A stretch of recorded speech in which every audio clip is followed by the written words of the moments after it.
Police এবং আর্মির কাছে পিটুনি খেল নূর। আগে ভিডিওটি দেখি, তারপর আমি কিছু বলবো।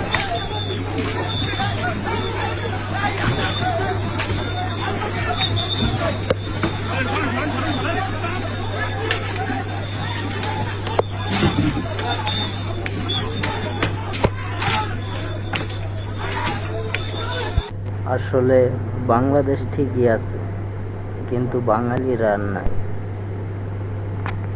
আমরা সবাই জানি 5ই আগস্টের পর ফ্যাসিবাদী সরকারকে তাড়ানোর পরেও একটা নতুন বাংলাদেশ গড়ব, কিন্তু একজন দলের প্রধান হয়েও তাকে মার খেতে হবে, এটা বাংলাদেশ কখনো চায় না। বাংলাদেশ চায় না কুপাকুপি, মারামারি, কাটাকাটি হোক।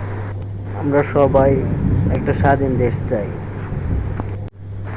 আর্মি, পুলিশ, তারা আমাদের দেশের গর্ব। তাদেরকে আমরা সবাই শ্রদ্ধা করি, ভালোবাসি। তাদের ধারাতে এমন একটি কাজ হবে আমরা কেউ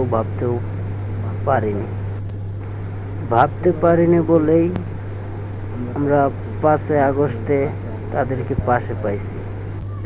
তো আপনাদের কাছে আমার একটি অনুরোধ থাকবে, বাংলাদেশে যত দুর্নীতিবাদরা আছে, যারা মারামারি, কুপাকুপি করতে চায়, তাদেরকে সবাইকে আইনের আওতায় নিয়ে আসা হোক।